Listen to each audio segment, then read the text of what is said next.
Assalamualaikum warahmatullahi wabarakatuh. Di sini saya akan mempresentasikan PowerPoint saya yang berjudul Dampak Wisata Religi Makam Eyang Kobul ditinjau dari aspek ekonomi dan sosial. Sebelumnya, saya akan memperkenalkan diri saya. Nama saya Dirma Suryani dengan nomor NPM 2014151045 dari kelas Kehutanan B. Adapun dosen pengampu mata kuliah Ekowisata Universitas Lampung, yaitu yang pertama ada Bapak Profesor Dr. Insinyur Sugeng P. Haryanto MS, yang kedua ada Bapak Dr. Insinyur Gunardi Winarno MSI, selanjutnya ada Bapak Dr. Arif Darmawan SHUT MSc, dan yang terakhir ada Ibu Rusita SHUT MP. Adapun PowerPoint saya terdiri dari yang pertama pendahuluan, yang kedua ada metode penelitian, yang ketiga ada hasil dan pembahasan, dan yang terakhir ada kesimpulan. Yang pertama pendahuluan. Latar belakang. Dalam perkembangannya, kegiatan wisata menjadi suatu industri yang memberikan dampak terhadap ekonomi dan sosial secara signifikan.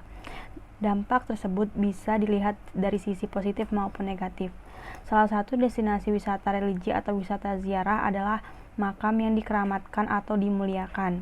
Peziarah biasanya mendatangi makam tersebut secara perseorangan atau perkelompok. Perziarah perorangan berasal dari berbagai latar belakang ekonomi dan sosial yang berbeda-beda.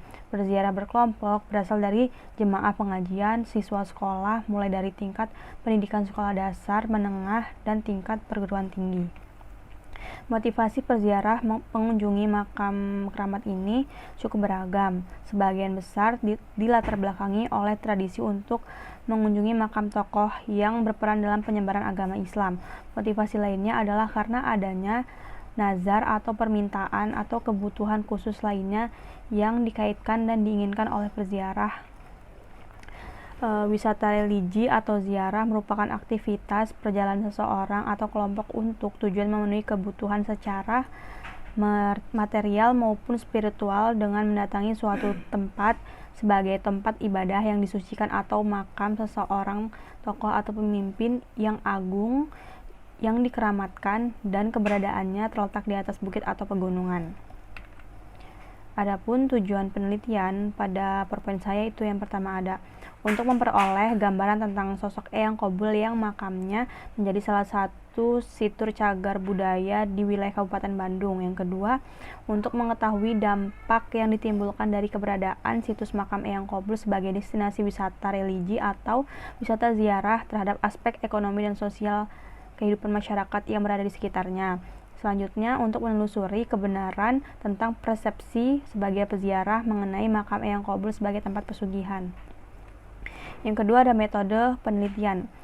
Metode yang digunakan dalam penelitian ini adalah metode kualitatif. Penelitian metode kualitatif merupakan proses penelitian yang dilakukan secara alami dan berjalan sesuai dengan kondisi yang ada. Data yang diambil dalam penelitian ini dilakukan melalui proses kegiatan observasi, wawancara mendalam, serta studi dokumentasi. Selanjutnya ada hasil dan pembahasan. Makam Eyang Kobul terletak di daerah perbukitan yang tidak jauh dari Gunung Lalakon. Akses menuju lokasi makam Eyang Kobul tidak dapat dijangkau dengan kendaraan roda 4. Untuk peziarah roda 4, kendaraan dapat disimpan di area parkir sebelum menuju gang kecil menyusuri pinggiran irigasi. Nah, untuk peziarah yang menggunakan roda 2 atau berjalan kaki masuk dari Desa Jatisari menyusuri gang kecil yang berada di pinggir irigasi tersebut. Di sini ada gambar bangunan makam Eyang Kobul. Selanjutnya, sebelum melakukan kegiatan ritual doa, beberapa ketentuan untuk peziarah yang harus ditaati sebagai berikut. Yang pertama, tamu wajib lapor kepada juru kunci. Yang kedua, tamu tidak boleh menginap lebih dari 7 hari kecuali dari izin guru kunci. Yang ketiga, tamu harus menjaga sopan santun, menaati tata tertib, dan menjaga kebersihan. Dan yang keempat, di dalam dilarang merokok, minum, dan makan. Penempatan makam yang berada di atas bukit memberi tanda simbolik bahwa makam yang berada di tempat tinggi bertujuan untuk lebih mendekatkan kepada Sang Pencipta. Di sekitar makam ditandai oleh 2 pohon besar beringin sebagai penanda keberadaan makam ini. Makam Eyang Kobul ini ramai dikunjungi peziarah setiap malam Senin dan malam Jumat. Khusus untuk perayaan kegiatan keagamaan tahunan, ramai didatangi peziarah pada saat bertepatan dengan peringatan Maulid Nabi dan Tahun Baru Islam Hijriah. Di sini ada tabel dampak wisata religi terhadap aspek sosial. Dampak sosial itu pengemis. Deskripsi di lokasi makam M. Qobulnya tidak ditemukan pengemis. Potensi dampaknya positif. Yang kedua ada populasi penduduk, belum terjadi perubahan populasi penduduk, potensi dampaknya positif.